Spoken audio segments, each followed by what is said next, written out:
So the first question, just to kind of get the ball rolling here.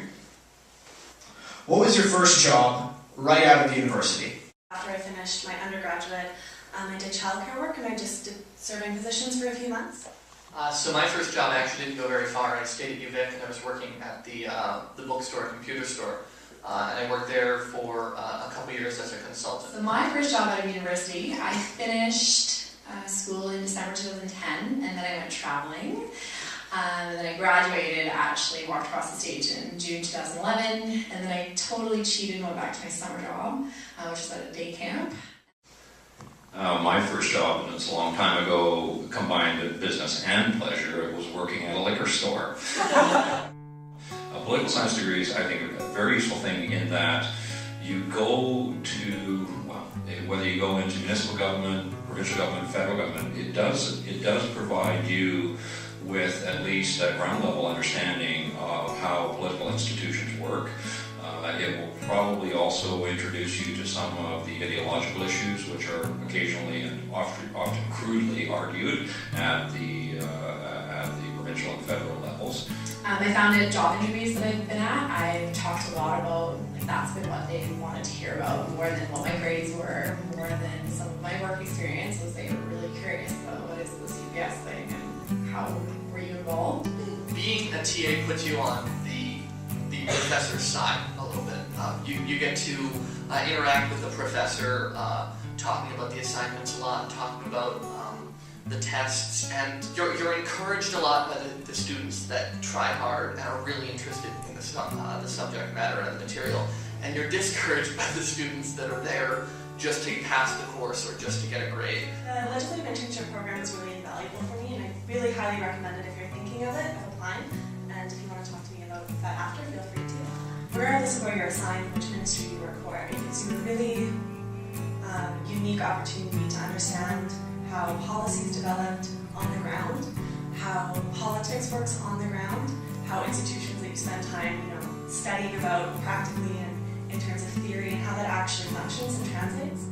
My most important connections were made when I was doing the master's program at the University of Victoria. Then, and I think still now, we were able to secure 6 credits towards a master's degree by participating in the legislative internship program. So just the people I met during the program, the sense I got about how the institution of the legislature worked, I think all of that was enormously valuable. I remember going to one of these events when I was in my undergraduate, and someone said, "Oh, I got my job because I sat next to this guy on a plane," and we had a great conversation. And I was like, "How is that going to help me?" But seriously, don't burn your bridges, and Victoria's a small place, and you never know who's going to come through for you. Whether you're thinking about going off and doing more schooling, whether you're thinking about going into the workforce, whether you have no idea what you're doing, make connections with some of your professors. Take courses with professors that you like and that you hope like you, and impress them. And be likable and try and get to know them a bit. So I would say, don't only look at good positive relationships with professors because you want to do well in their classes, and that's obviously a good thing in itself, but the mentorship that I've had from some of the professors at UVic, I would have made different decisions around my career options. I would have made different decisions around where I went to grad school and what I studied, and that mentorship is really invaluable.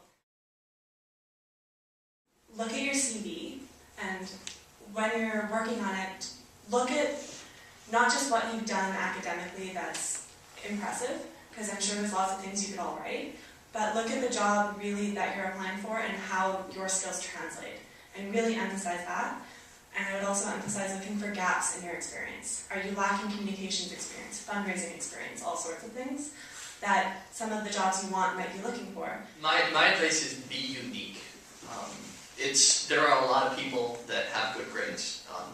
It doesn't feel like it, but there are a lot of people that have good grades. But there aren't a lot of people that, say, have a minor that's interesting or quirky, or that have volunteer experience in a field that is worth discussion.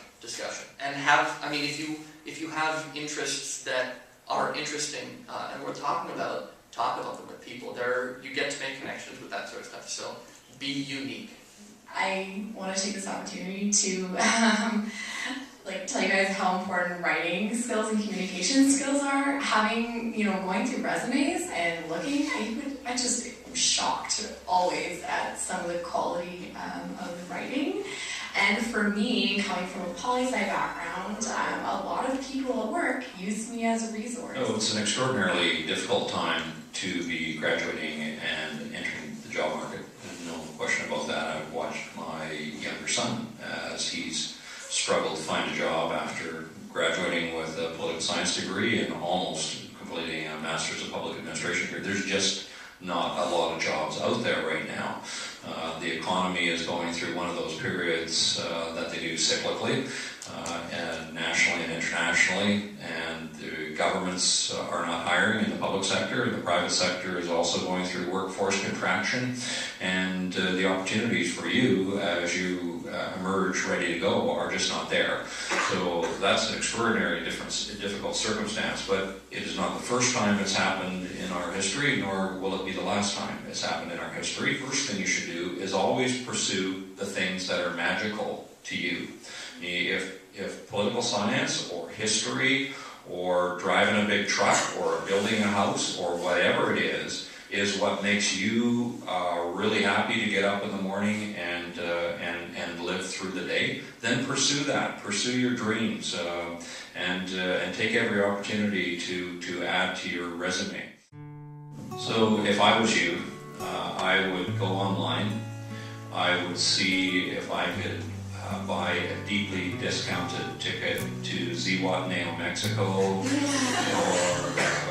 a beach anywhere in a place that's really warm, and go down there for like 2 or 3 weeks and just lie on the beach or do whatever, drink heavily, but think about what it is in life that interests you. What is it that would make you want to get up in the morning as a job? What is it? Confucius actually said it best about 2,500 years ago. If you choose a job you love, you'll never have to work a day in your life. Well, thank you all for coming. We can give a nice warm round of applause.